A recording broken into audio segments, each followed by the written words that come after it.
Our hearts beat to the city streets. We began to feel the fire. We rise like tall buildings as the chemicals they take. নমস্কার বন্ধুরা, welcome back to my channel Laboni's cook and ব্লগে সকলকে স্বাগত জানিয়ে আজকে আরও একটা নতুন ভিডিওর সঙ্গে। তো চলো ভিডিওটা শুরু করা যাক। আজকে তোমাদের সাথে যে ভিডিওটা শুরু করব সেটা হলো আমার ঘরের যা অবস্থা তোমরা দেখতেই পাচ্ছ। চারিদিক হয়ে যায় এরকম, সপ্তাহের শেষে তো এরকম সকলের ঘরেই হয়, এলোমেলো হয়ে যায়। তো সেগুলোকে গোছগাছ করব আজকে সারা দিন জুড়ে। আজকে আমার অনেক কাজ রয়েছে, সকাল থেকে ছিল রান্নাবান্নার কাজকর্ম, তারপর রান্নাবান্না তো সকালে কমপ্লিট হয়ে গেছে, তারপরে নিশ্চিন্ত মনে কিন্তু এই কাজগুলো করা যায়। তো রান্নাবান্না কমপ্লিট হয়ে গেছে, সকালে ব্রেকফাস্ট করার পরে ডাইনিং টেবিলটার অবস্থা খুব খারাপ ছিল, মোচাগুলো ছাড়ানো হয়েছিল, তারপরে মানে টেবিলটার খুব খারাপ অবস্থা, প্রায় পুরোটা গোছগাছ করে সুন্দর করে মুছে নিলাম। এখন জলের বোতলগুলো ফাঁকা হয়ে গেছে, ভরে নেব। তারপরে রান্নাঘরের যে সমস্ত জিনিসগুলো রয়েছে সেগুলো একটু মুছে টুছে গোছগাছ করে তুলে রাখবো। তারপরে স্নান খাওয়া দাওয়া করে তারপরে বাকি ঘরগুলো গোছগাছ করবো, নইলে কিন্তু স্নান করতে দেরি হয়ে যায়, কারণ ঘরগুলো গোছাতেই সব থেকে বেশি সময় লাগে। প্রচুর আজকে জামা কাপড় আছে যেগুলো ভাঁজ করতে হবে।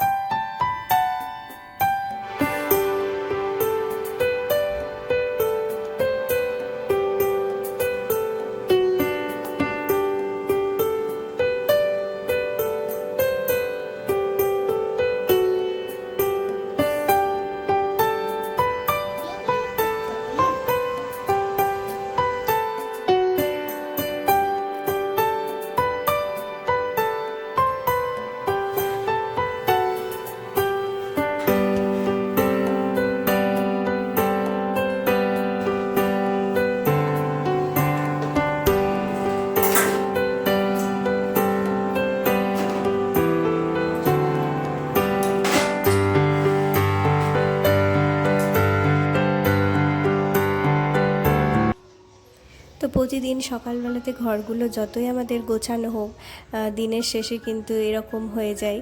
আর সকালবেলাতে এই রকম কন্ডিশন ছিল ঘরের, সারা ঘরের। তো সকাল থেকে সময় পাইনি, কারণ সকালে ঘুম থেকে উঠেই রান্নাবান্না করতে হয়, তারপরে স্নান খাওয়া দাওয়া এইসবগুলো যদি না করা হয় তাহলে ছেলের আমার দুজনেরই লেট হয়ে যায়। তাই গোটা ঘর যদি মানে গোছগাছ করবো ভাবি, জামা কাপড়ও অনেক ভাঁজ করার রয়েছে, আর তাছাড়া ঘরের জিনিস এদিক ওদিক হয়ে যায়। তো সেদিন আমি এরকমটাই করে থাকি, সকাল থেকে ডাইনিং টেবিল রান্নাঘরেগুলো মুছে স্নান টান করে খাওয়া দাওয়া করে তারপরে এই যে বিছানাপত্র, আজকে বেডশিটটাও চেঞ্জ করার ছিল, কারণ খুব নোংরা হয়ে যায় 2-3 দিন বাদে বাদে। তো বেডশিটগুলো চেঞ্জ করে নিলাম একদম।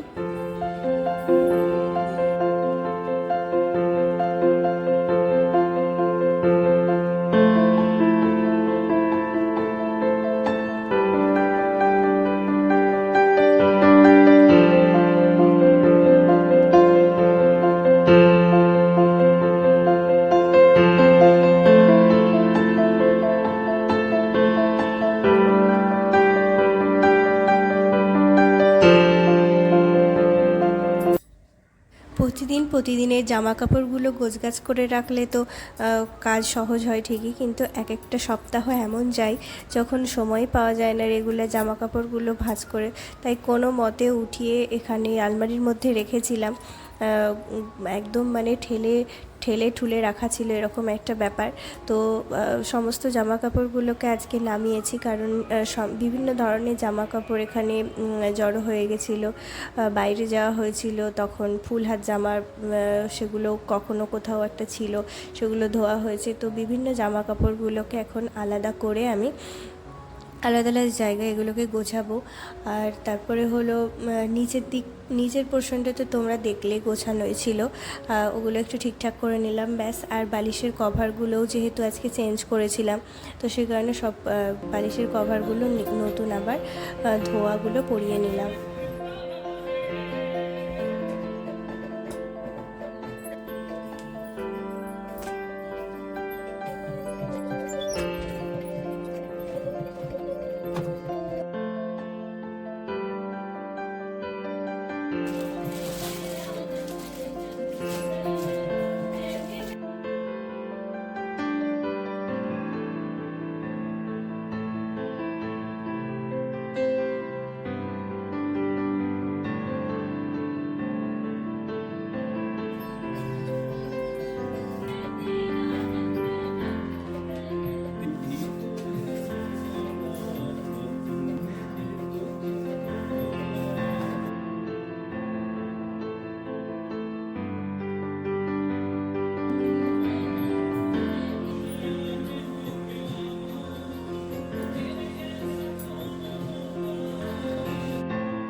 তো যেখানে যার ব্যাগের মধ্যে যে জামা কাপড়গুলো আর কি ছিল সেগুলো সেখানে রেখে দিলাম।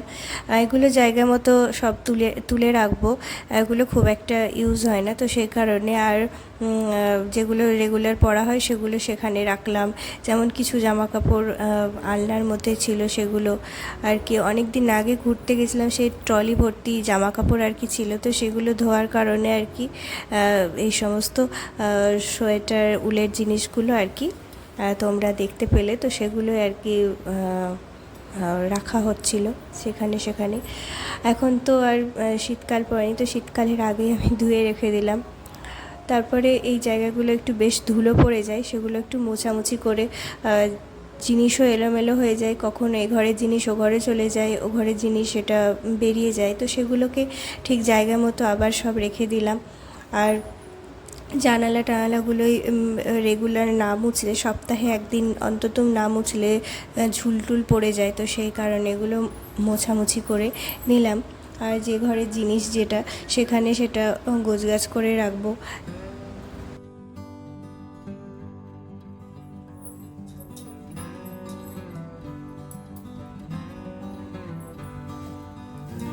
ছেলের এই পড়ার টেবিলটা খুব এলোমেলো করে, বাচ্চারা যেখানেই যে জিনিসটা পায় সেটা সেখানে রেখে দেয়, এটা সেটা এলোমেলো করে ফেলে, তো এই জায়গাটা তো প্রত্যেক দিন আর কি গোছাতে হয়।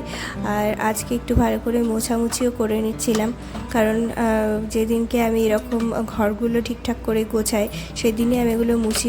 রেগুলার হয়তো মোছার সময় পেলাম না বা মোছা হয়ে ওঠে না, সেইভাবে নিয়ম মেনটেন করেও কখনো মোছা হয়ে ওঠে না, তো তখন আমি এই জায়গাগুলো সপ্তাহে একদিন অন্তত চেষ্টা করি এই জায়গাগুলোকে অন্তত ধুলো টুলো ঝেড়ে মুছে পরিষ্কার করে ফেলতে।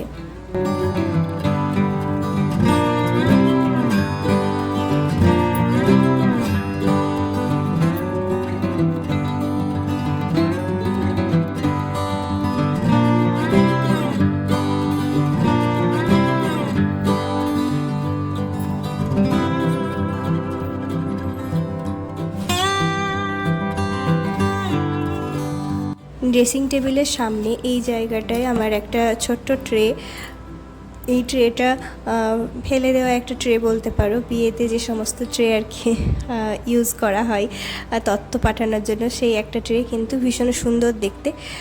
তোমরাই বলো যে ট্রেটা খুব সুন্দর কিনা, তো আমি ফেলে না দিয়ে এটাকে এই ধরনের কাজে ব্যবহার করি।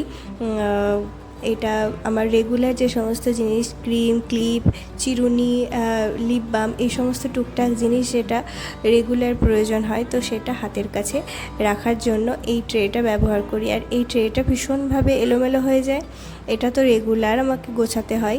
আর আজকে একটু ভালো করে ধুলো টুলো ঝেড়ে গুছিয়ে নিলাম, তারপর সারা ঘর গোছানোর পরে সন্ধেবেলায় সত্যি আমার বেশ ভালো লাগছে গোটা ঘরটা দেখতে।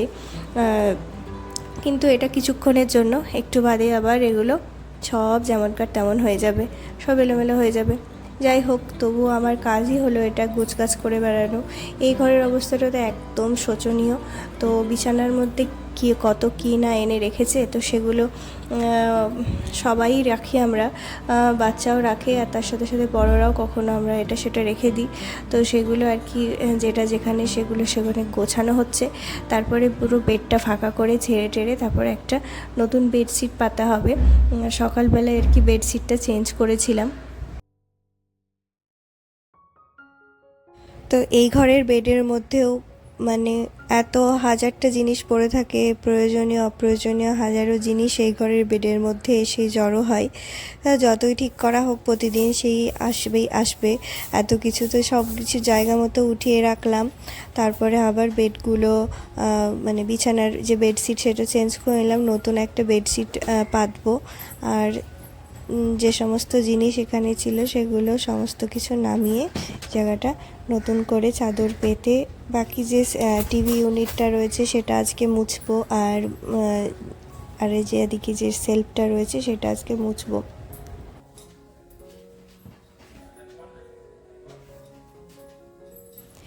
রেগুলার যে ক্লিনিং আমরা প্রতিদিন করে থাকি বা গোছগাছ করে থাকি, সেটার থেকে ভিডিওটা একটু ডিফারেন্ট, একটু আলাদা, কারণ উইকলি আমার এই ধরনের কাজগুলো এসে থাকে এবং আরও অন্যান্য কাজ এসে থাকে। তো ধীরে ধীরে আমার ব্লগে তোমরা সবাই দেখতে পাবে।